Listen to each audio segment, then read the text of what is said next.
Doctora, y respecto a aquellas personas que tienen ansiedad y o depresión, ¿cómo impacta en su vida cotidiana esta condición? Todos podemos sentirnos tristes en algún momento. Entonces, si no logramos superar este cuadro,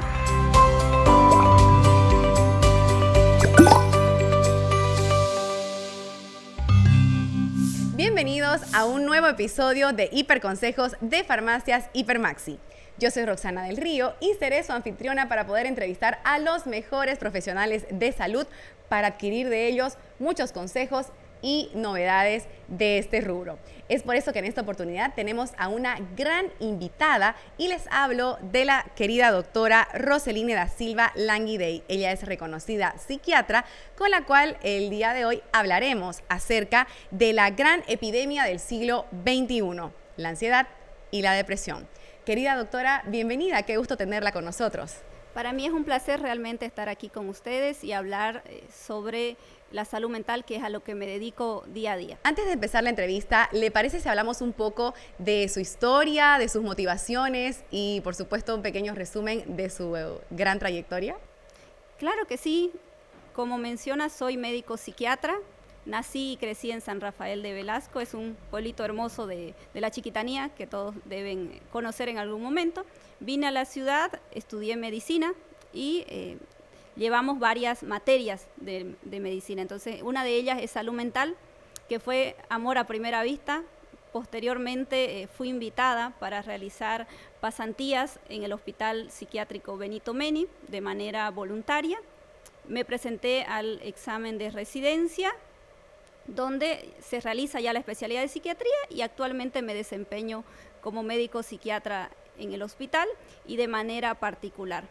Qué lindo, muchas gracias querida doctora. Enseguida comenzamos con la entrevista porque tenemos un recordatorio para todos ustedes y es justamente de que en Farmacias Hipermaxi vamos a encontrar siempre los mejores precios de Bolivia y además todo lo que necesitamos para nuestra salud. Primero que nada, querida doctora, nos gustaría saber por favor ¿qué es la depresión y cómo la podemos diferenciar de la ansiedad? Claro que sí.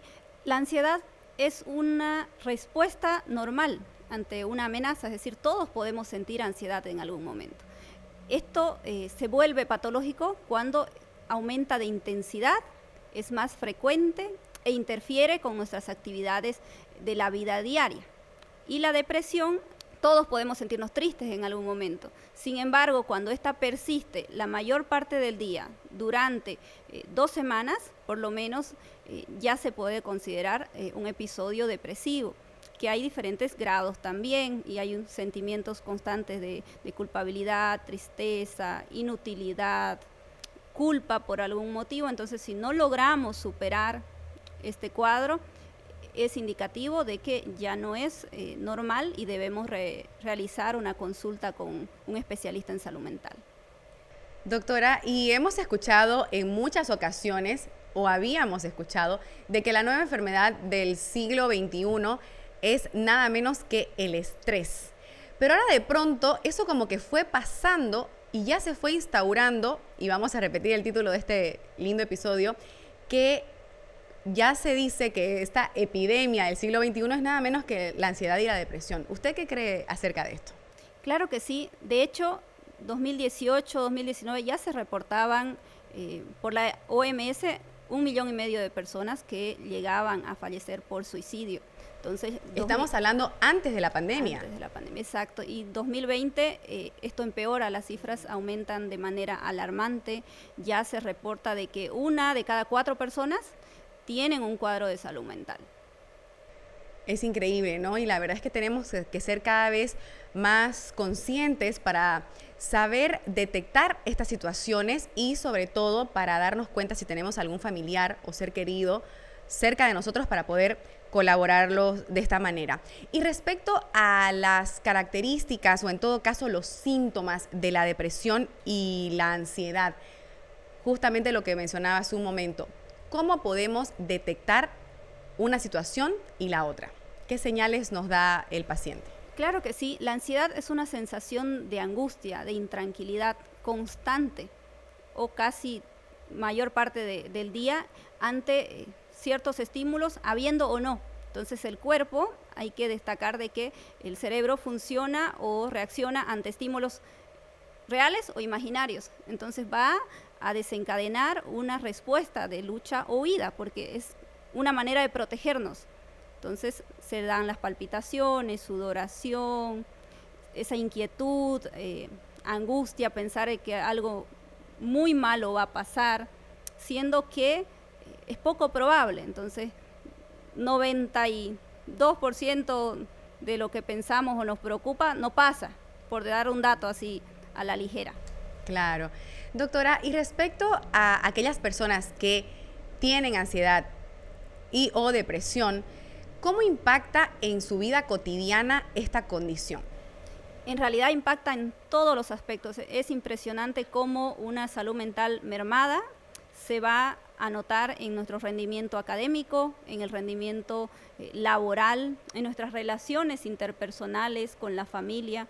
Muchas personas cuando están sufriendo un cuadro de ansiedad, depresión o ambos al mismo tiempo, dejan de hacer ciertas actividades, se aíslan y eso va a impactar en su relacionamiento a nivel laboral. No van a poder mostrar quizás su potencial al 100%.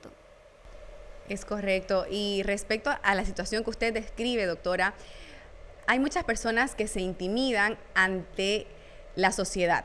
Es decir, hablemos de un paciente que ya está diagnosticado con ansiedad y depresión o alguna de las dos y de pronto, usted misma lo dijo, repercute en su vida diaria y por lo tanto en el trabajo, con la familia y sus demás relaciones interpersonales. ¿Cómo pueden ellos hacer frente a la sociedad que muchas veces, queriendo o sin querer, juzgamos a este tipo de pacientes sin darnos cuenta que lo que más necesitan es de nuestro apoyo o en específico de aquel trabajo que tal vez no va a contemplar ningún tipo de apoyo a ese funcionario, a ese trabajador, sabiendo que está cursando por un tratamiento y que más bien es cuando más los necesita? Claro que sí, ya lo estamos haciendo. De hecho, ahorita ya estamos haciendo, disminuyendo el estigma, porque lo primero que tenemos que hacer es educarnos. Entonces ya lo estamos haciendo. Y justamente referirnos de manera correcta o con los términos adecuados. Entonces no decir el bipolar o la ansiosa, entonces o el depresivo. Exacto, es una persona que tiene un cuadro bipolar. Entonces la persona es mucho más que un diagnóstico. Correcto. Y actualmente en Bolivia, doctora, ¿qué tipo de tratamientos se aplican a las patologías de estos pacientes que tienen depresión y o ansiedad? Claro que sí, se cuenta en la ciudad de Santa Cruz con muchos centros especializados en salud mental, donde solo se trata cuadros de salud mental, psiquiatría, psicología, neurología, las diferentes terapias que se pueda aplicar, y entre estos están los medicamentos, tanto antidepresivos, ansiolíticos, que es a los que le tienen un poco de temor los pacientes. Y aclararles que siempre y cuando sea supervisado el tratamiento por un médico, no hay por qué preocuparse. Doctora, y respecto al paciente en sí, cuando sabemos y somos conscientes de que el entorno puede ayudar muchísimo, puede apoyar con todo lo que esté en sus manos, pero realmente si el paciente no tiene esta fuerza de voluntad de admitir por lo que está pasando y decidir ir a donde un profesional, mucho y poco es lo que prácticamente nada es lo que se puede hacer, ¿correcto? ¿A qué quiero llegar con esto? De que algunos pacientes se avergüenzan de decidir aceptar que tienen que ir al psiquiatra, o en todo caso tal vez esta situación los pone tan incómodos de imaginarse cómo los van a juzgar, que prefieren no ir o prefieren hacer de cuenta que el problema no está en su vida actual, ¿no es cierto? En esta situación, doctora, ¿usted qué le puede recomendar a aquellas personas que se están dando cuenta que tienen en este momento los síntomas de una depresión, los síntomas de una ansiedad, pero no se animan por el miedo al que dirán? La primera parte, como les decía, lo primero que hay que hacer es identificar los síntomas, y creo que en eso las redes sociales nos ayudan bastante, y si se sienten identificados con alguno de ellos, quizás ha sido muy puntual, pero hay mucha información.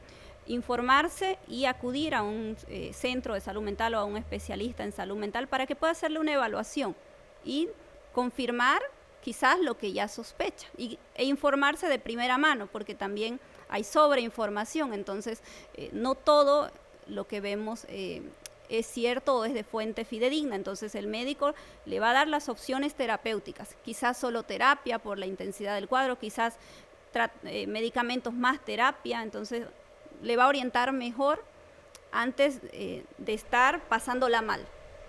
Correcto. Y doctora, ¿usted qué le diría a estos pacientes que tal vez creen que es un freno el asistir a las terapias, al profesional en psiquiatría, el factor económico que es muy importante y ellos pueden decir yo no tengo el dinero para un tratamiento, o tal vez para aquellos que se resisten o rehúsan a tomar medicamentos porque también tienen un estigma en el que creen que van a ser personas adictas a ese medicamento que el psiquiatra les va a recetar? Les puedo decir de que hay opciones terapéuticas de que son naturales, por ejemplo, la terapia, se puede comenzar por la terapia psicológica y de acuerdo a la gravedad, el mismo psicólogo deriva al psiquiatra y viceversa, entonces se trabaja en conjunto. En cuestión de costos, se cuenta en el seguro público con psiquiatras en los hospitales, también en los centros particulares, como les mencionaba, y siempre hay una alternativa, incluso online hay terapias gratuitas. Es una cuestión de indagar y de tener, como bien dices, la voluntad de sentirse mejor. No tenemos excusa. Exacto. Correcto. Y en este caso, doctora, respecto a la prevención, ¿existe alguna manera comprobada científicamente para que nosotros sepamos qué hacer o en todo caso, qué no hacer para no caer en un cuadro de depresión y ansiedad? En realidad, una causa específica no hay, entonces en salud mental las causas son multifactoriales, entonces lo primero que debemos hacer es cuidarnos para no llegar a tomar medicamentos, tener una alimentación saludable, no consumir sustancias, ya sea drogas, bebidas alcohólicas que puedan alterar nuestro funcionamiento cerebral, y ejercicio. Muy bien, básico. Muy básico, pero funciona. Muchas gracias, querida doctora. Y antes de continuar con esta hermosa entrevista, permítanme recordarles que tenemos a nuestro alcance a una doctora maravillosa. Es la doctora Maxi de Farmacias Hipermaxi, que está a tan solo un WhatsApp de distancia las 24 horas del día en las ciudades de Santa Cruz, Cochabamba y La Paz. Estará siempre lista para atender nuestras consultas con recetas y también para compras vía WhatsApp. Solo tienen que escribir al 766-00004. Doctora, y para continuar, ¿hay algo también que siempre se escucha o normalmente se escucha o se cree, para que usted nos aclare, por favor, respecto al factor hereditario? ¿Tiene que ver algo con la genética el que un paciente adquiera depresión o también ansiedad? Sí, efectivamente. Es común que nos digan en la consulta, mi mamá tenía, mi abuela tenía, pero quizás no los sabía identificar. O no lo tuvieron diagnosticado. Exacto, no acudió al médico. Entonces sí, hay diferentes estudios y está comprobado de que el factor hereditario existe. Entonces por eso decía que es multifactorial. No podemos decir, aquí está el motivo de la ansiedad o la depresión, porque es múltiple, ¿no? Incluyendo esta predisposición genética. Doctora, ¿nos podría decir, por favor, ya para ir finalizando, 3 consejos para los pacientes que tienen este diagnóstico de cómo manejar de mejor manera esta situación de ansiedad y depresión? Que contacten a un profesional de la salud mental para un correcto tratamiento, seguimiento, porque si no estos cuadros se cronifican y el tratamiento y la evolución también se complica o es más difícil tratarlos, ¿no? Realizar alguna terapia de relajación, mindfulness, yoga, lo que les pueda ayudar a disminuir los niveles de estrés. Y por último, centrarnos en el presente. Muchas gracias, querida doctora. Y antes de despedirnos, quisiéramos pedirle, por favor, que usted pueda compartir con nosotros sus datos de contacto. Claro que sí, me pueden encontrar en las redes sociales como doctora Roseline da Silva, con los diferentes centros de atención, tanto el Hospital Psiquiátrico Benito Meni, Mentalmente, el Centro Médico Niño Jesús, DMI, entonces son varios centros donde pueden acudir para mayor comodidad y disponibilidad también, ¿no? Y es de esta manera que finalizamos este nuevo episodio en el que tuvimos como invitada especial a la doctora Roseline da Silva y hablamos de la gran epidemia del siglo XXI, depresión y ansiedad. Esperamos que lo hayan disfrutado mucho y que, por supuesto, si quieren saber más de bienestar y salud, se suscriban y nos sigan en todas las redes sociales de Farmacias Hipermaxi para estar siempre al día con todo el contenido de Hiperconsejos. Muchas gracias por acompañarnos y nos volveremos a ver en una próxima ocasión.